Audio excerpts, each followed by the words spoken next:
अस्सलाम वालेकुम, मैं और जहांगीर, आप देख रहे हैं प्रोग्राम व्यापार। पाकिस्तान में आज से पेट्रोल और डीजल की कीमतों में एक अजीब फ़र्क देखने को मिला है। पेट्रोल तकरीबन 3 रुपये महंगा हुआ है, जबकि डीजल की कीमत में 32 रुपये से ज़ायद की बड़ी कमी हुई है।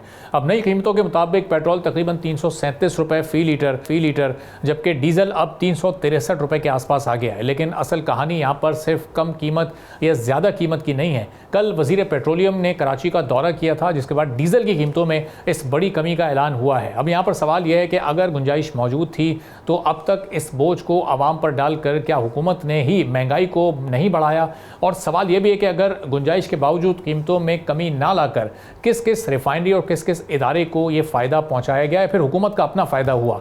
और फिर यहाँ पर एक सवाल यह भी है कि आलमी मार्केट में तेल सस्ता होने का फ़ायदा पाकिस्तानी आवाम को कितना मिल रहा है? हुकूमत पेट्रोल पर तकरीबन 114 रुपये फ़ी लीटर और डीजल पर 100 रुपये फ़ी लीटर टैक्सेस और ड्यूटीज़ के साथ लेवी भी वसूल कर रही है। यानी पेट्रोल की मौजूदा कीमत में तकरीबन 1/3 हिस्सा टैक्सेस और ड्यूटीज़ का है। लेवी जहां आवाम पर बोझ है, वहां हुकूमत के लिए ये कौमी ख़जाने की एक बड़ी आमदनी का जरिया बन चुकी है। माली साल 2025-26 में पेट्रोलियम लेवी से तकरीबन 1.5 ट्रिलियन रुपए से ज़ायद हासिल हुए। यही आमदनी हुकूमत के लिए फाइनेंशियल टारगेट पूरे करने में इस वक्त बहुत अहम किरदार अदा कर रही है। अब यहाँ IMF का मामला भी बहुत अहम है। पाकिस्तान के IMF प्रोग्राम में हुकूमत को फाइनेंशियल डेफिसिट और प्राइमरी बैलेंस कंट्रोल करने के साथ साथ रेवेन्यू बढ़ाने के टारगेट पूरे करने हैं। इसीलिए अगर पेट्रोलियम लेवी में मुस्तकिल कमी की जाए तो हुकूमत को उसकी आमदनी का मुतबादिल तलाश करना होगा। अब ज़रा डीजल की बड़ी कमी को भी तफसील से समझने की कोशिश करते हैं। 3 अप्रैल को डीजल की कीमत 520 रुपये फ़ी लीटर तक पहुंच गई थी। अब यह कीमत नीचे आकर तकरीबन 363 रुपये हो गई है। यानी अप्रैल की बुलंद तरीन कीमत के मुकाबले में डीजल इस वक्त तकरीबन 157 रुपये फ़ी लीटर सस्ता है। पेट्रोल भी 3 अप्रैल को 458 रुपये तक पहुंचा था, आज इसकी कीमत 337 रुपये है। लेकिन दोनों फ्यूल्स की कीमतों में फ़र्क अब भी आम आदमी के लिए बहुत अहम है। पेट्रोल का ताल्लुक ज़्यादातर मोटरसाइकिल, रिक्शा, कार और प्राइवेट ट्रांसपोर्ट से है, जबकि डीजल तमाम कमर्शियल गाड़ियों और बड़े जनरेटर्स में इस्तेमाल होता है। इसीलिए डीजल की 32 रुपये की ज़्यादा कमी का असर सिर्फ ट्रांसपोर्टर्स तक ही महदूद रहता है। अगर ये कमी बरकरार रहती है तो माल बर्दारी के साथ सब्ज़ी, फल, खुराक और दूसरी अशिया की सप्लाई कॉस्ट भी कम हो सकती है। रोज़ाना की बुनियाद पर फ्यूल प्राइसेस एडजस्ट करने का निज़ाम शुरू हुए अब 1 महीने से भी ज़्यादा हो चुका है। इस निज़ाम का मकसद आलमी मार्केट में तेल की कीमतों और रुपए की कदर में तब्दीली का असर ज़्यादा तेज़ी से आवाम तक मुंतकिल करना था। लेकिन इस निज़ाम में एक हकीकत वाज़ेह है, आलमी तेल सस्ता हो या महंगा, टैक्स और लेवी का हिस्सा कीमत को नीचे लाने से रोक देता है। इसीलिए आज डीजल 32 रुपये से ज़्यादा सस्ता होने के बावजूद भी 363 रुपये फ़ी लीटर से ऊपर है। आने वाले दिनों में 3 चीज़ें फ्यूल प्राइसेस पर असरअंदाज होंगी: आलमी तेल की कीमत, डॉलर के मुकाबले में रुपए की कदर और हुकूमत की पेट्रोलियम लेवी। क्योंकि पेट्रोल और डीजल की कीमत सिर्फ आलमी मार्केट तय नहीं करती, इस कीमत में हुकूमत के फैसले भी शामिल होते हैं और यही पाकिस्तान के फ्यूल प्राइस सिस्टम की कहानी है। अब ये सूरत हाल आगे कितनी संगीन हो सकती है, पूरी सूरत हाल पर हम बात करेंगे। हमारे साथ मौजूद हैं साबिक वज़ीर ख़जाना हफीज़ पाशा साहब। हफीज़ पाशा साहब, बहुत शुक्रिया प्रोग्राम के लिए, आपने वक्त निकाला। अब हमने देखा कि डीजल की कीमत में 32 रुपये कमी हुई, इसका मतलब ये गुंजाइश मौजूद थी। जब ये गुंजाइश मौजूद थी तो अब तक ये इजाफी 32 रुपये किसकी जेब में जा रहे थे? ये हुकूमत के पास जा रहे थे, रिफाइनरीज इससे फ़ायदा उठा रही थी, चूँकि आवाम की जेब से तो ये पैसा निकल रहा था। ये वाकई ये बड़ी अफसोस की बात है।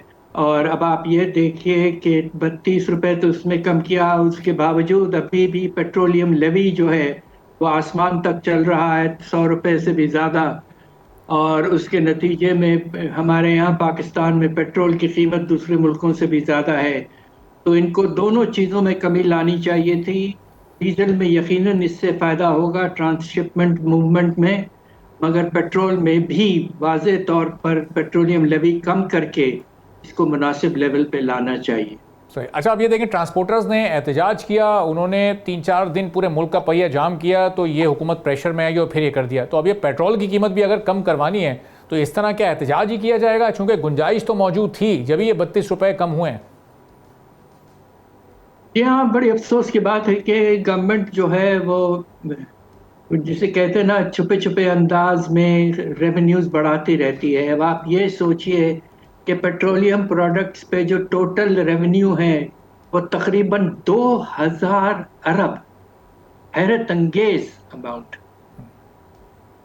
और इसके नतीजे में जो खाने पीने की अशिया की कीमतों के बढ़ने की वजह से ये कहना अफसोस की बात है कि ज़्यादा बोझ आवाम पर पड़ता है, अमीर लोगों पर कम पड़ता है।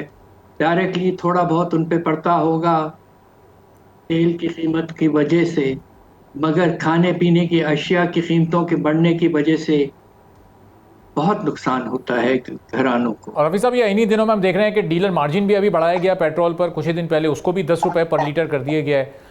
जो ऑयल मार्केटिंग कंपनीज हैं उनके साथ भी हुकूमत की इसी सिलसिले में बातचीत चल रही है, मुज़ाकरात उनसे भी चल रहे हैं, वो भी अपना मार्जिन बढ़वाना चाहते हैं। तो एक ऐसे मौके पर जब जंग से पूरी दुनिया की हालत इस वक्त ख़राब है, मईशतों का हाल हमारे सामने है, हुकूमत क्यों ये डिमांड्स मानी जा रही है मार्केटिंग कंपनीज़ की, डीलर्स की? उनको तो फ़ायदा दिया जा रहा है, पैसा तो आवाम की जेब से निकलना है। वाकई ये देखिए, एक सोच समझ के जब हालात इमरजेंसी के करीब हों, और इस वक्त मिडल ईस्ट की जंग की वजह से दुनिया भर में इमरजेंसी के हालात होते जा रहे हैं। अब आप ये भी देखिए कि तेल की कीमत इंटरनेशनली बढ़ती गई है। अब तो 92 92 तकरीबन डॉलर्स फी बैरल तक फिर से पहुंच गई है कीमत। जब जंग शुरू नहीं हुई थी उस वक्त $60 से भी कम था। तो अब ये तकरीबन 30% बढ़ चुकी है। और अगर ये जो डेडलॉक है, इस वक्त कुछ भी नहीं हो रहा है और स्ट्रेट ऑफ हार्मुज मुसलसल बंद पड़ा हुआ है, तो इसके नतीजे में आने वाले दिनों में और इजाफा हो सकता है, खुदा न खास्ता, इंटरनेशनली ब्रेंट क्रूड वगैरह में। और उसके नतीजे में फिर पाकिस्तान में और जो है कहते हैं ना कि एक जलजला आएगा कीमतों का। तो ये बहुत ही अफसोसनाक बात है। इस इमरजेंसी कंडीशन में हुकूमत को पेट्रोलियम लेवी, जो एक ज़माने में सेल्स टैक्स था, उसको वापस 18% पे ले जाना चाहिए। इस वक्त उसका रेट तकरीबन 2 गुना है। ये बिल्कुल वाज़े तौर पर एक पॉलिसी मूव होनी चाहिए। तो अभी साहब ये इसका फिस्कल स्पेस इस वक्त क्या गवर्नमेंट के पास मौजूद नहीं है? अभी पहला फिस्कल महीना गुजरा जुलाई का, उसमें हमने देखा एक्सपोर्ट्स भी बढ़ी, उसमें इन्वेस्टमेंट भी फॉरेन डायरेक्ट हमारे मुल्क में बढ़ी है, सारे मैक्रो इंडिकेटर्स बहुत बेहतरी की तरफ इशारा कर रहे हैं पहले महीने में एज़ कम्पेयर टू जून 2026 जो पिछले साल का क्लोजिंग ईयर था। तो फिर उसके बावजूद ये प्रेशर क्यों इस वक्त इतना महसूस कर रही है गवर्नमेंट? अपने एंड पर कुछ भी एब्जॉर्ब क्यों नहीं कर पा रही है? देखिए, सबसे बड़ी बात है कि अल्लाह के फजल से पिछले साल जो हमारा बजट का खसारा था, वो पिछले, आपको हैरत होगी, 22 साल का सबसे कम डेफिसिट था माशाल्लाह। तो गुंजाइश तो बहुत है। जब आपका खसारा जो है वो 2.6% पे चले गया है पिछले साल, और इस साल 3.5% पे टारगेट है जीडीपी का। और हमारा जो लॉ है, fiscal responsibility and debt limitation act, कहता है कि मुनासिब बजट डेफिसिट 4% है। यानी कि कम से कम हमारे पास 1 से 1.5% की गुंजाइश थी। उस वक्त हमें कोशिश करके हुकूमत को पेट्रोलियम लेवी को कम कर देना चाहिए था। पिछले साल गुंजाइश बहुत थी। और हाफिज़ साहब ये जंग क्यों अमेरिका ख़त्म नहीं कर रहा, उसका क्यों इतना एग्रेशन बढ़ा हुआ है? जबकि हम देख रहे हैं फाइनेंशियल प्रेशर वहाँ भी बहुत ज़्यादा है। ये प्रेशर अब बढ़ते बढ़ते $40 ट्रिलियन तक पहुँच चुका है। 1982 के बाद से अब वो अपने कम तरीन ज़खायर इस वक्त फेस कर रहे हैं, रिजर्व ऑयल के वहाँ पर डिप्लीट हो रहे हैं। तो ये सिचुएशन वो रियलिस्टिक होकर क्यों नहीं सोच रहे? इसमें फिर एक कदम पीछे क्यों नहीं हो रहे हैं? बात दरअसल ईगो का है। जैसे कहें, अगर मैं अंग्रेजी का लफ्ज इस्तेमाल करूं, अपनी, जैसे कहते ना कि ख्याल ये कि हम दुनिया के सुपर पावर हैं और ईरान जैसा एक छोटा मुल्क हमसे टक्कर लेकर लुकता ये कि कामयाबी की तरफ गया है। तो इसलिए एक डेडलॉक सा मौजूद है। अमेरिका के जो बड़े लीडर हैं, मिस्टर डोनाल्ड ट्रंप, उनको समझ में नहीं आ रहा है। एक दिन कुछ कहते हैं, दूसरे दिन कुछ और कहते हैं। तो ये अलबत्ता खतरा ये है कि ये डेडलॉक परसिस्ट करेगा नवंबर के इलेक्शंस तक अमेरिका में, मिड टर्म। और उस वक्त तक तेल की कीमत 100-150 तक पहुंच सकती है, खुदा न खास्ता। अच्छा, अब ये जब इतना प्रोलॉन्ग होना है इस मामले को, तो पाकिस्तान को इस वक्त, पाकिस्तान के ऑफिशियल्स को IMF को नहीं इंगेज करना चाहिए कि ये लेवी के मामले में वहाँ से कम एक थोड़ा सा रिलीफ हासिल करने की कोशिश करें? सिचुएशन तो उनके भी सामने है कि इस वक्त क्या हो रहा है। 100%, खासतौर पे जब बजट का खसारा आपने इतना कम कर दिया है और हमारे लॉस के तहत हम इसके भी नीचे चले गए हैं, 4% के नीचे गुंजाइश मौजूद है। IMF से बात करें, सितंबर के महीने में IMF का मिशन आएगा, तो उनसे आप बात करके तय करवा लें। सही। और ये इसमें कितनी कमी की गुंजाइश निकल सकती है, ये कहाँ तक आ जानी चाहिए? ये लेवी के लोगों के लिए भी थोड़ा सा अफोर्डेबिलिटी वाला इशू हो, कोई टारगेटेड सब्सिडी इसमें हो सकती है, चूंकि इस वक्त तो एक बाइक वाला और एक लैंड क्रूजर वाला एक ही जैसे टैक्सेस अदा कर रहे हैं पेट्रोल पर। या टारगेटिंग जरूर करें, मगर एक ओवरऑल कमी भी बहुत जरूरी है। और मेरा तो अपना ख्याल ये है कि तकरीबन 50 रुपए लीटर कम होना चाहिए पेट्रोलियम लेवी। सही। और आलमी कीमत को देखते हुए ये मुमकिन भी है, इस वक्त गवर्नमेंट के पास इतनी गुंजाइश है कि ये कर सके अमली तौर पर? देखिए, अभी भी कीमत जो है वो $92 पे है। खतरा जरूर मौजूद है कि कीमत बढ़ सकती है। तो अगर कीमत बढ़ेगी तो और प्रेशर पड़ेगा ना, तो उसमें तो और केस बनेगा कि पेट्रोलियम लेवी को कम करें। ठीक है, बहुत बहुत शुक्रिया हाफिज़ पाशा साहब, साबिक हमारे साथ मौजूद थे। गुफ्तगू आपने सुनी। एक छोटा सा ब्रेक लेते हैं, ब्रेक के बाद वापस आएंगे, एक और अहम मौजू पर बात करेंगे। एक बार फिर आपको प्रोग्राम में खुशामदीद कहेंगे। आलमी मार्केट में खाम तेल की कीमतों में होने वाले उतार चढ़ाव, माशी दबाव के असर जनूबी एशिया के ममालिक और ख़ास तौर पर पाकिस्तान पर मुसलसल नुमाया हो रहे हैं। यकम जून 2026 से आज तक का अगर हम पाकिस्तान और बांग्लादेश की पेट्रोल कीमत का मवाजना करें तो दोनों मुल्कों में पेट्रोलियम मसनूआत की कीमतों के हवाले से बिल्कुल अलग अलग पॉलिसी और रद्द-ए-अमल सामने आया है। बांग्लादेश ने यकम जून को कीमतें बढ़ाने के बाद कीमतों को मुसलसल मुस्तहकम रखा, और पाकिस्तान में हमने देखा कि तारीखी पॉलिसी तब्दीली के तहत रोजाना की बुनियाद पर कीमतों का तयन शुरू किया गया, जिससे जुलाई और अगस्त के दौरान मार्केट में मुसलसल कीमत बढ़ने का ट्रेंड देखा गया। बांग्लादेश की हुकूमत ने यकम जून 2026 को पेट्रोलियम मसनूआत की कीमतों में इजाफा किया। तवानाई और मादनी वसाइल के वहां के डिवीजन के नोटिफिकेशन के मुताबिक पेट्रोल की कीमत में 5% फी लीटर का इजाफा किया गया, जिसके बाद नई कीमत 140% फी लीटर मुकर्रर की गई, जो उससे पहले 135% थी। बांग्लादेश में डीजल की कीमत को 115% फी लीटर पर मुस्तहकम रखा गया। अब यकम जून के बाद इस इजाफे के बाद बांग्लादेशी हुकूमत ने जुलाई और अगस्त 2026 के पूरे अरसे में अभी तक कीमतों में कोई तब्दीली नहीं की, और यही कीमत यानी 140% फी लीटर बरकरार है। बांग्लादेशी हुकूमत का मौक़िफ़ रहा है कि मुल्क अपनी पेट्रोलियम ज़रूरत का 95% इंपोर्ट करता है, इसलिए जून में इजाफे के बाद कीमतों में इस्तेहकाम बरकरार रखना ज़रूरी था। अब ज़रा पाकिस्तान का जायज़ा लेते हैं। पाकिस्तान में सूरत-ए-हाल बिल्कुल मुख्तलिफ रही है। जून के महीने में 7 रोज़ा यानी हफ्तावार बुनियादों पर पेट्रोल की कीमत 381 रुपये से घटकर 374 रुपये फ़ी लीटर तक आई। फिर जुलाई 2026 आया और मुश्किलात लाया। पाकिस्तान की पेट्रोलियम पॉलिसी में एक बड़ा और तारीखी मोड़ आया, जब वफाकी हुकूमत और मिनिस्ट्री ऑफ एनर्जी ने पेट्रोलियम मसनूआत की कीमतों का हफ्तावार निज़ाम ख़त्म करके रोज़ाना की बुनियाद पर कीमतों का नज़रसानी मैकेनिज़्म लागू कर दिया। इस फैसले के तहत ओगरा को यह जिम्मेदारी सौंपी गई कि वो आलमी मार्केट में खाम तेल के रेट्स, डॉलर के मुकाबले में रुपए की कदर और इंपोर्ट की लागत के मुताबिक रोज़ाना नई कीमतें तय करे। जुलाई 2026 के दौरान रोज़ाना के इस निज़ाम की वजह से पाकिस्तान में कीमत बढ़ने में शदीद तेज़ी आई।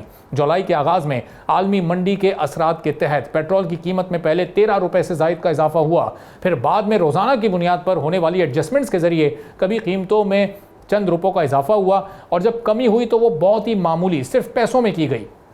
जुलाई के आखिरी हफ्ते में मिसाल के तौर पर 23 जुलाई को पेट्रोल में 6 रुपये से ज़ायद का इजाफा हुआ, फिर 24 जुलाई को 4 रुपये का इजाफा हुआ, फिर अगले ही रोज़ 25 जुलाई को मजीद 3 रुपये बढ़े। ये कीमत बढ़कर 335 रुपये फी लीटर से भी ऊपर तक पहुंचा दी गई। रोज़ाना की इस पॉलिसी का मकसद आलमी मंडी का असर फौरी तौर पर सार्फिन पर डालना था। इस नई पॉलिसी से कारोबारी तबके और आवाम में लम्हा ब लम्हा गैर यकीनी की सूरत हाल पैदा होती रही।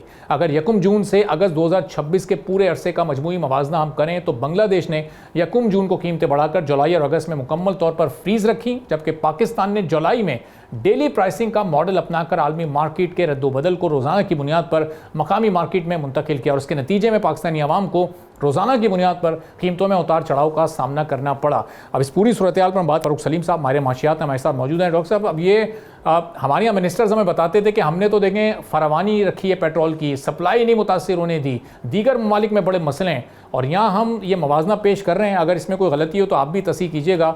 बांग्लादेश में पिछले ऑलमोस्ट 3 महीने से 140% पेट्रोल फी लीटर मिल रहा है, और हम इसको अब 350 के करीब ले जा चुके हैं। जी, मैंने आज ही चेक किया है। बांग्लादेश के अंदर पाकिस्तानी रुपयों में जो कीमत है डीजल की वो 258 रुपीज़ लीटर है, जिसका मतलब यह है कि पाकिस्तान में जो डीजल है वो बांग्लादेश के मुकाबले में 40% ज़्यादा महंगा है। अब बांग्लादेश का डीजल जो है वो भी वहीं से आता है जहाँ से पाकिस्तान का आता है। बांग्लादेश भी आलमी मंडी की कीमत देता है, पाकिस्तान भी आलमी मंडी की कीमत देता है। पाकिस्तान का जो एक्सेस है वो भी स्ट्रेट ऑफ हॉर्मूज के थ्रू गुजरता है, बांग्लादेश का डीजल भी स्ट्रेट ऑफ हॉर्मूज के थ्रू गुजरता है। तो फिर ऐसी कौन सी वजह है कि बांग्लादेश में डीजल 40% पाकिस्तान के मुकाबले में सस्ता है? भारत में आज सुबह चेक कर रहा है 276 रुपए पाकिस्तानी रुपए लीटर फी लीटर डीजल की कीमत है, जिसका मतलब यह है कि 31% पाकिस्तान के अंदर डीजल जो है भारत के मुकाबले में महंगा है। एक और हमारा हमसाया मुल्क है अफगानिस्तान, वहां पे डीजल की कीमत जो है वो 14% पाकिस्तान के मुकाबले में सस्ती है। अब अफगानिस्तान के पास तो कोई बंदरगाह भी नहीं है, अफगानिस्तान के पास कोई रिफाइनरीज भी नहीं है, हमारे पास बंदरगाहें भी हैं, हमारी अपनी रिफाइनरीज भी हैं, हम तकरीबन 60% डीजल जो है वो पाकिस्तान में ही बनाते हैं। तो फिर ऐसी कौन सी वजह है जो पाकिस्तान में डीजल को इस खित्ते में सबसे महंगा रखती है? इसका ताल्लुक जो है वो मैं समझता हूँ कि आलमी मंडी से कतन नहीं, और जो अगस्त की 19 तारीख को हुकूमत ने कर दिखाया कि वजीर आजम साहब ने वजीर पेट्रोलियम को कहा कि वो रिफाइनरी से मीटिंग करें, और उस एक मीटिंग के नतीजे में 32 रुपए फी लीटर डीजल की कीमत में जो है वो कमी कर दी गई। अब ये हुकूमत खुद से तस्लीम कर रही है कि पाकिस्तान के अंदर जो कीमतें हैं उसका आलमी मंडी से कोई ताल्लुक नहीं है। एक महीना पहले जुलाई की 21 तारीख मुझे याद आती है जब काबीना ने मीटिंग की और बताया यह गया कि एक खुदकार निज़ाम है, कोई प्लैट्स का नाम लिया गया, सिंगापुर का कोई फॉर्मूला है, उसके मुताबिक पाकिस्तान में रोजाना की बुनियाद के ऊपर डीजल की कीमतें फिक्स की जाएंगी।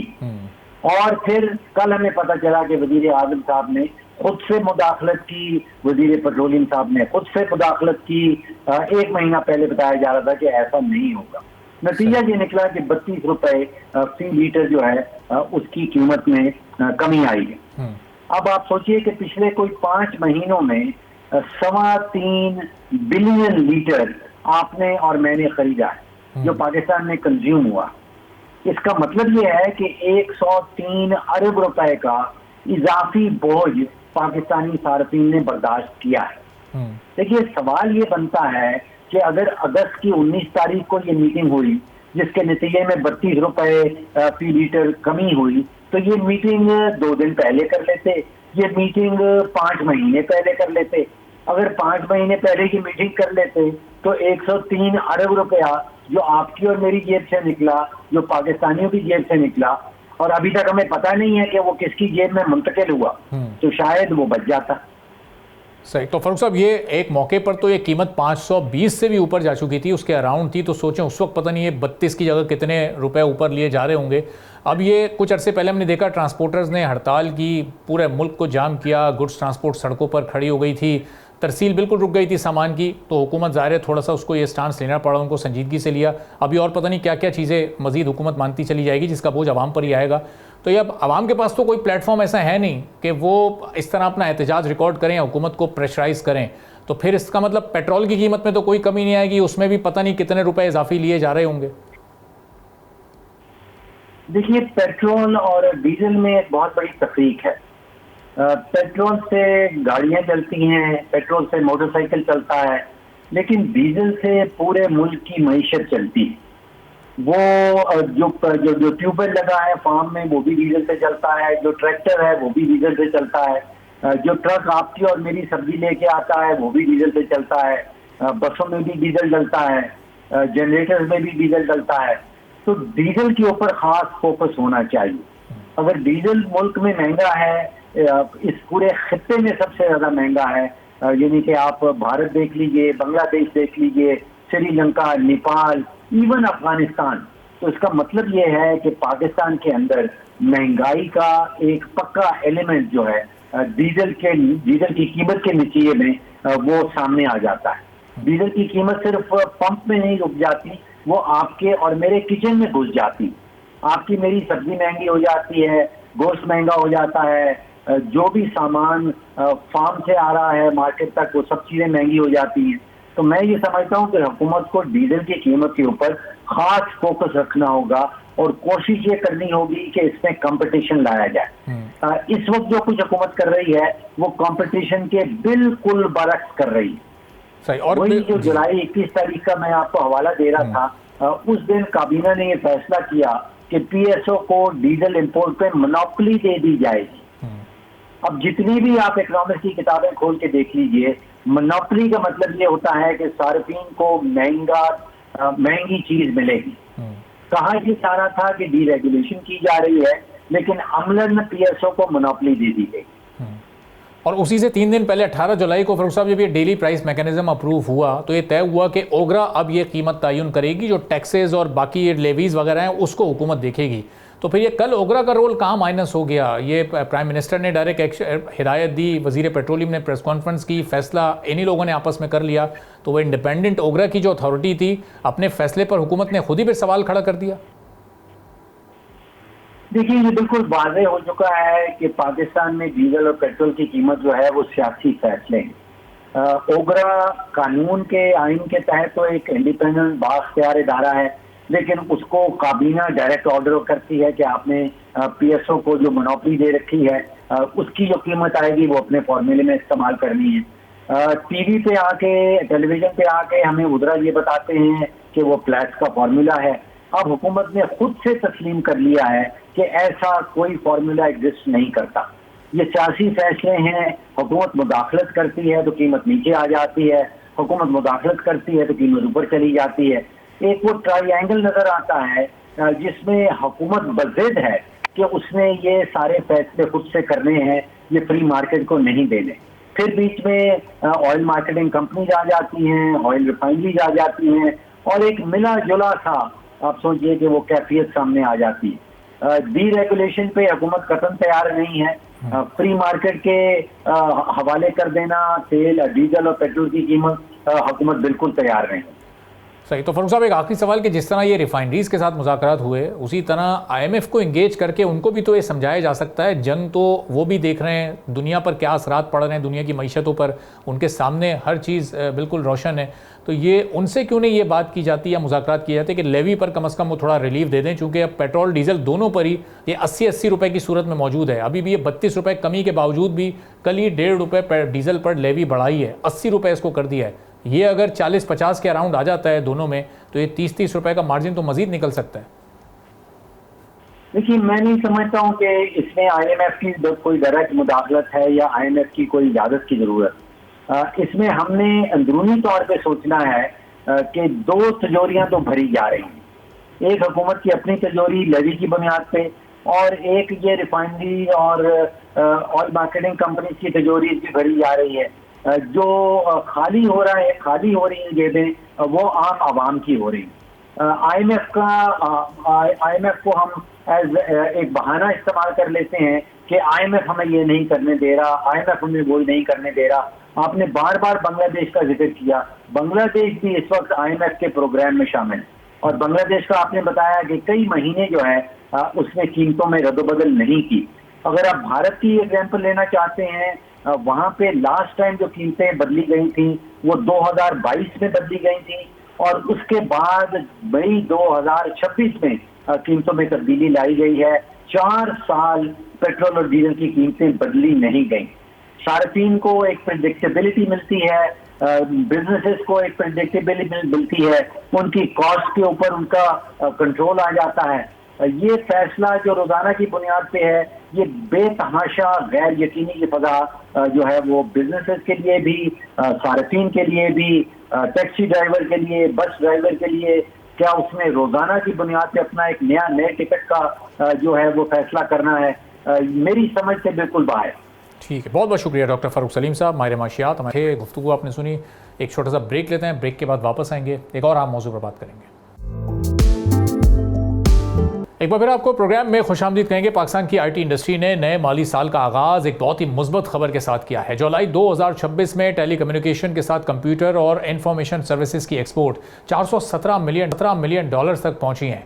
एक साल पहले जुलाई में यही एक्सपोर्ट 354 मिलियन डॉलर थी, यानी सिर्फ एक साल में 63 मिलियन डॉलर का इजाफा हुआ। इस तरह ग्रोथ रेट तकरीबन 18% रहा है, लेकिन असल अहमियत सिर्फ 417 मिलियन डॉलर की नहीं है।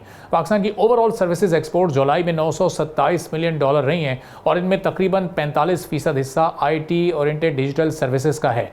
ये इस बात की तरफ इशारा है कि पाकिस्तान के लिए टेक्नोलॉजी अब सिर्फ एक उभरती हुई इंडस्ट्री नहीं रही, ये मुल्क के लिए एक ज़र मुबादला कमाने का अहम जरिया बन चुकी है। फिस्कल ईयर 2025-26 में भी आईटी और आईटी रिलेटेड सर्विसेज ने रिकॉर्ड कायम किया था। पूरे साल में एक्सपोर्ट्स 4.6 अरब डॉलर तक पहुंच गई थी, जबकि इसके मुकाबले में एक साल पहले ये एक्सपोर्ट्स 3.8 अरब डॉलर थी, यानी तकरीबन एक साल में 21% का वाज़े इजाफा हुआ। अब ज़रा आते हैं फ्रीलांसर्स की तरफ। जुलाई 2026 में पाकिस्तानी फ्रीलांसर्स ने तकरीबन 175 मिलियन डॉलर का ज़र मुबादला कमाया है। गुज़िश्ता साल जुलाई में यह रकम 120 मिलियन डॉलर से तजावुज़ कर गई थी, यानी फ्रीलांसिंग से आमदनी में तकरीबन 45% से ज़ायद का इजाफा हुआ है। लेकिन अब यहाँ पर एक बात को समझना भी ज़रूरी है। फ्रीलांसर्स के 175 मिलियन डॉलर को आईटी की 417 मिलियन डॉलर एक्सपोर्ट्स में जमा नहीं किया जा सकता, क्योंकि दोनों फिगर्स में कुछ हिस्सा एक दूसरे से ओवरलैप भी करता है। मसलन जुलाई में आईटी से मुतालिक फ्रीलांसिंग की आमदनी तकरीबन 107 मिलियन डॉलर रही है, जबकि नॉन आईटी फ्रीलांसिंग से 68 मिलियन डॉलर हासिल हुए हैं। यानी पाकिस्तान की डिजिटल इकोनॉमी अब सिर्फ सॉफ्टवेयर प्रोग्राम्स तक महदूद नहीं रही, ग्राफिक डिज़ाइन के साथ डिजिटल मार्केटिंग और फिर इसके साथ वर्चुअल असिस्टेंट्स के साथ दीगर ऑनलाइन सर्विसेज भी ज़र मुबादला कमा रहे हैं। लेकिन अगला चैलेंज इससे भी कहीं बड़ा है। हुकूमत के उड़ान पाकिस्तान प्रोग्राम के तहत फिस्कल ईयर 2028-29 तक आईटी एक्सपोर्ट का टारगेट 10 अरब डॉलर रखा गया है। पाकिस्तान ने अपनी आईटी एक्सपोर्ट्स का 4.6 अरब डॉलर से आगाज़ किया है। 10 अरब डॉलर तक पहुंचने के लिए आने वाले 3 साल में तकरीबन 29.5% सालाना ग्रोथ दरकार होगी। यानी मौजूदा रफ्तार भी ज़ाहिर अच्छी है,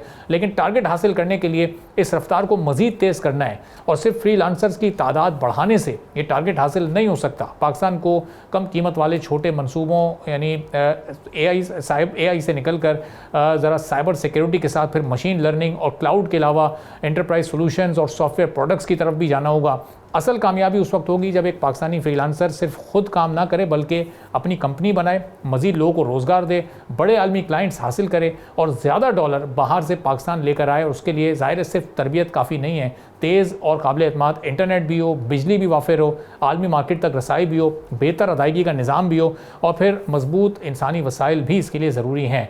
पाकिस्तान के लिए आईटी का सबसे बड़ा फ़ायदा यह है कि इस सनत को रिवायती एक्सपोर्ट्स की तरह किसी बंदरगाह की ज़रूरत नहीं, शिपिंग या बड़े सनती प्लांट की ज़रूरत नहीं। एक लैपटॉप, इंटरनेट, आलमी क्लाइंट भी ज़र मुबादला कमाने का बड़ा ज़रिया बन सकते हैं। अब ये चैलेंज कैसे पूरा होगा, इस पर हमारे साथ मौजूद हैं इब्राहिम अमीन साहब, जो चेयरमैन है पाकिस्तान फ्रीलांसर एसोसिएशन के। इब्राहिम साहब, बहुत शुक्रिया प्रोग्राम के लिए, आपने वक्त निकाला। अब ये फ्रीलांसर्स जो इस वक्त काम कर रहे हैं बड़ा ज़बरदस्त है। ओवरऑल पाकिस्तान की आईटी एक्सपोर्ट्स भी बहुत अच्छी हैं, लेकिन अब इसमें मज़ीद ग्रोथ कैसे आ सकती है? यानी ट्रैक तो सही है, स्पीड को थोड़ा सा तेज़ करने की ज़रूरत है अगर हमें अपने टारगेट्स तक पहुँचना है जो 1.5 साल पहले अनाउंस हुए थे। तो सही सिमत में इस वक्त चल रही है हमारी ये फील्ड? जी, अस्सलाम वालेकुम and thank you very much. बिल्कुल सर, सही समत में चल रही है। और अगर आप सिर्फ फ्रीलांसिंग कम्युनिटी की बात करें तो ये 2022 से ज़ीरो से स्टार्ट हुआ था। 2022 में पहली दफ़ा 456 मिलियन डॉलर की अर्निंग की थी फ्रीलांसिंग कम्युनिटी ने, आईटी एंड नॉन आईटी, जैसे कि अभी आपने बताया। तो 2026 में ये 1.76 बिलियन डॉलर हो गई। तो ये 70% ईयर ऑन ईयर ग्रोथ है फ्रीलांसिंग कम्युनिटी की, अगर आप सिर्फ देखें तो। अब इसमें जो आपका सवाल है, बहुत ज़बरदस्त आपने सवाल किया है। उसमें जो उसका जो बहुत फास्ट तरीका है वो ये है कि जो फ्रीलांसर्स, आज हमने एक स्टडी की एशियन डेवलपमेंट बैंक के साथ मिलके, वो जो फ्रीलांसर्स हैं जिन्होंने 1.76 बिलियन डॉलर कमाया है, वो $5 पर आवर में अपनी स्किल को, अपनी सर्विसेज को सेल कर रहे हैं। अगर गवर्नमेंट ऑफ पाकिस्तान उनकी थोड़ी सी हैंड होल्डिंग कर दे, उनको थोड़ा सा ट्रेन कर दे, उनको इंटरनेशनल एक्सपोजर दे दे, उनकी थोड़ी सी उनको फैसिलिटेशन दे दे, फाइनेंशियल उनकी हेल्प कर दे, जिस तरह हम ये कामयाब जवान में कर रहे हैं, वजीर आजम घर का स्कीम में कर रहे हैं, इनको भी थोड़ा सा इंटरनेशनल एक्सपोजर दे दें, इनको थोड़ी सी एथिक्स के ऊपर ट्रेनिंग दे दें, इनको प्रेजेंटेशन स्किल्स में ट्रेन कर दें, तो ये $5 से दुनिया में जो दूसरे फ्रीलांसर्स हैं जो इनके मध्य मुकाबिल काम कर रहे हैं, वो $20 पर आवर पे अपनी सर्विसेज को बेच रहे हैं। तो ये 4 टाइम्स जो फ्रीलांसिंग की अर्निंग है इसमें इजाफा हो जाए। सही। तो इमरान साहब, ये हमने देखा कि आईटी मिनिस्ट्री इस वक्त बड़ा संजीदा और फोकस होकर आईटी एक्सपोर्ट्स को बढ़ाना चाहती है। बहुत सारे प्रोग्राम्स भी अनाउंस हो रहे हैं, उसमें आर्टिफिशियल इंटेलिजेंस को भी इंक्लूड कर लिया गया है। तो फ्रीलांसर्स को उस तरीके से ऑन बोर्ड नहीं लिया जा रहा, उनके लिए ऐसे प्रोग्राम्स क्या अनाउंस नहीं किए जा रहे, या वो इसका पार्ट नहीं है? चूँकि जो फ्रीलांसर्स आईटी इंडस्ट्री से मुंसलिक हैं वो तो ऑटोमेटिकली इन सारे प्रोग्राम्स को या फैसिलिटीज़ को अवेल कर सकते हैं। देखिए, पूरे पाकिस्तान में प्रोग्राम्स तो रोल आउट हुए हुए हैं और बहुत हज़ारों सैकड़ों हज़ारों इंस्टीट्यूशंस को ऑन बोर्ड किया हुआ है, बट उसका बेसिक ड्यू डिलिजेंस एक्चुअल ना, मतलब कोई मैकेनिज्म ऐसा नहीं है कि कितने फंड किसको दिया गया, उसमें से एक्चुअल कितनी फ्रीलांसिंग स्टार्ट हुई, कोई टेंजिबल आउटकम अभी इस किस्म का कोई निज़ाम अभी गवर्नमेंट ऑफ पाकिस्तान के पास नहीं है। काम तो बहुत हो रहा है, बजट भी बहुत है, बट टेंजिबल आउटकम के पूरे पाकिस्तान में गिलगित बल्तिस्तान से लेकर बलूचिस्तान में सैकड़ों इंस्टीट्यूशंस फ्रीलांसिंग पे की ट्रेनिंग भी दे रहे हैं, साइबर सिक्योरिटी पे भी ट्रेनिंग दे रहे हैं, एआई पे भी ट्रेनिंग दे रहे हैं, बट टेंजिबल आउटकम कितना निकला, क्या हुआ, एंड रिजल्ट क्या है, वो कोई भी नहीं हमारे पास अभी जज करने के लिए कोई मैकेनिज्म नहीं है। तो इसके ऊपर गवर्नमेंट ऑफ पाकिस्तान से रिक्वेस्ट करेंगे कि इसके ऊपर ज़रा खास तवज्जो दें कि टेंजिबल 8 अरब या 6 अरब जो लगा रहे हैं ट्रेनिंग पे, फ्रीलांसिंग पे, आईटी स्किल के ऊपर, उसके ऊपर टेंजिबल आउटकम क्या है वो ज़रा उसको देखें। अच्छा, हमारी फ्रीलांसिंग इंडस्ट्री का टोटल पोटेंशियल इस वक्त कैसा है, अगर और कितना है इन टर्म्स ऑफ डॉलर्स अगर हम बात करें, तो ये ओवरऑल कितने बिलियन डॉलर जनरेट कर सकती है, और इसका हुकूमत को इल्म है या नहीं है? चूँकि जो डिमांड या रिक्वेस्ट आप गवर्नमेंट से कर रहे हैं, तो ये उनके सामने ये सारा डेटा रखा गया है, उन तक के पहुँचाया गया कि वो फिर इसको सीरियसली कंसीडर भी करें? जी बिल्कुल, ये एशियन डेवलपमेंट बैंक के साथ और ब्यूरो ऑफ स्टैटिस्टिक्स के साथ मिलकर हमने पूरा साल एक रिसर्च की है। इस साल आप देखेंगे कि ईयर ऑन ईयर ग्रोथ में ये फ्रीलांसिंग कम्युनिटी $2.5 अरब कंट्रीब्यूट करेगी इंशाल्लाह नेक्स्ट ईयर। जी अच्छा, तो ये अब ये $2.5 अरब, इसका मतलब पूरे पाकिस्तान का एक मैक्सिमम पोटेंशियल है, या इससे भी ज़्यादा का पोटेंशियल है, लेकिन चूंकि फैसिलिटेशन नहीं है, वो ग्रोथ नहीं है, ग्रूमिंग नहीं है, या गवर्नमेंट का फोकस नहीं है, तो इसलिए थोड़ी सी ये लिमिटेड हुई हुई है इस वक्त ये नंबर्स या फिगर्स? ये और भी ऊपर जा सकते हैं? जी बिल्कुल जा सकते हैं। उसमें ये देखें कि जो $5 में अपनी सर्विसेज बेच रहे हैं दुनिया में, अगर अपने आप को कंपेयर करें, जो $20 में जो दूसरा फ्रीलांसर है, दुनिया का जो फ्रीलांसर है, वो $20 में अपनी सर्विसेज बेच रहा है, जो कि ऑलरेडी बहुत कम है। अगर हम इनको $5 से $20 में ले आए, तो सबसे आसान तरीका तो यही है कि जो ऑलरेडी स्किल्ड हैं, जो ऑलरेडी अपनी सर्विसेज बेच रहे हैं, जिन्होंने ये 2 अरब डॉलर के करीब कमाया है, अगर ये 4 टाइम्स बढ़ जाएगा तो $10 बिलियन हो जाएगा। बहुत आसान मैथ्स है। जी। और इब्राहिम साहब, ये बताइएगा कि ये फ्रीलांसिंग में स्कोप इस वक्त कितना है? ये आईटी से रिलेटेड फ्रीलांसिंग में ज़्यादा स्कोप है, या नॉन आईटी फील्ड्स में भी इस वक्त स्कोप उतना है? और न्यू कमर्स इस वक्त कितने इसमें आ रहे हैं इसको as career, full time career? कितने लोग या कितने परसेंटेज इस वक्त ज्वाइन कर रही है? यानी रुझान है इस वक्त फ्रीलांसिंग में आने का? जिस तरह 2022 में सिलसिला शुरू हुआ, तेज़ी से ये ट्रेंड आगे बढ़ रहा है, या थोड़ा सा ज़रा स्टैटिक है? देखिए, फ्रीलांसिंग तो हो रही है तकरीबन कोई 20-25 साल से। फ्रीलांसिंग प्लेटफॉर्म्स में पाकिस्तानी फ्रीलांसर्स तो 10-15-20 साल से काम ऑलरेडी कर रहे हैं। हम लोगों ने 2018 में इस बात को रियलाइज़ किया। हमने फ्रीलांसर एसोसिएशन बनाई। गवर्नमेंट ऑफ पाकिस्तान और गवर्नमेंट पाकिस्तान को पता चला 2022 में, जब इन्होंने $456 मिलियन कमाया पाकिस्तान के लिए, तो फ्रीलांसर्स और फ्रीलांसिंग कम्युनिटी दुनिया पाकिस्तान के नज़रों में आई। देखिए, पोटेंशियल तो वो बहुत है। जितने भी यूनिवर्सिटी स्टूडेंट्स हैं, जो हमारा जेन अल्फा है, ये तो जॉब्स के लिए ये माइल ही नहीं है ना। ये लोग सिर्फ और सिर्फ यूनिवर्सिटी के बाद चाहते हैं, और यूनिवर्सिटीज में चाहते हैं कि हम घर बैठ के एंटरप्रेन्योरशिप के ऊपर कोई काम करें, कोई बिजनेस करें। तो जितने भी पाकिस्तान की यूनिवर्सिटीज़ हैं, वो सब हम फ्रीलांसिंग के ऊपर माइल हैं। तो आप ये देखें कि आईटी ग्रेजुएट जो एनुअल आते हैं, जिसमें से 25,000 ग्रेजुएट्स हर साल आते हैं, उसमें से 5,000 को जॉब मिलती है, बाकी 20,000 को तो जॉब नहीं मिलती। तो वो सब हमारी फ्रीलांसिंग कम्युनिटी में ऐड हो सकते हैं। तो ये ईयर ऑन ईयर मैंने जैसे कि आपको पहले बताया, 70% की ग्रोथ है। सही। तो अब ये इसका अब फ्यूचर, ये गवर्नमेंट ज़ाहिर है ये फैसिलिटेशन देती है तो वेल एंड गुड है, और अगर उस तरह से नहीं कोऑपरेट करती जो आपकी रिक्वायरमेंट है, तो फिर इस इंडस्ट्री का फ्यूचर क्या है? फिर सेल्फ ग्रोथ पर आपको सेल्फ वर्क ही करना पड़ेगा, खुद ही अपने ऊपर रिलाई करना पड़ेगा, अपनी जो भी एबिलिटीज़ हैं या जो अपना पोटेंशियल है उसको फिर खुद ही ग्रो करना पड़ेगा, मार्केट में खुद आपको एमर्ज होना पड़ेगा। हम कोशिश तो देखें खुद कर रहे हैं, बट गवर्नमेंट से जब भी हमने रिक्वेस्ट की है तो गवर्नमेंट ने हमारी सुनी है। अभी हम एक इवेंट कर रहे हैं जिसमें हम इन फ्रीलांसर्स को पूरे पाकिस्तान से बुला रहे हैं जिन्होंने ये 1.76 बिलियन डॉलर कमाया।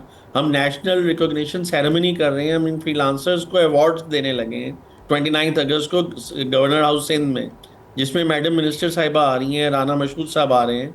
तो ये गवर्नमेंट तो सुनती है, जाहिर है। हम अब खुद भी देख रहे हैं जितने बैंक्स हैं, फाइनेंशियल इंस्टीट्यूशंस हैं, कॉर्पोरेट्स हैं, वो सब पाकिस्तान में इस कार्य खैर में, इस कॉज में हिस्सा उन्होंने सबने डाला हुआ है, बट गवर्नमेंट भी साथ साथ सुन रही है।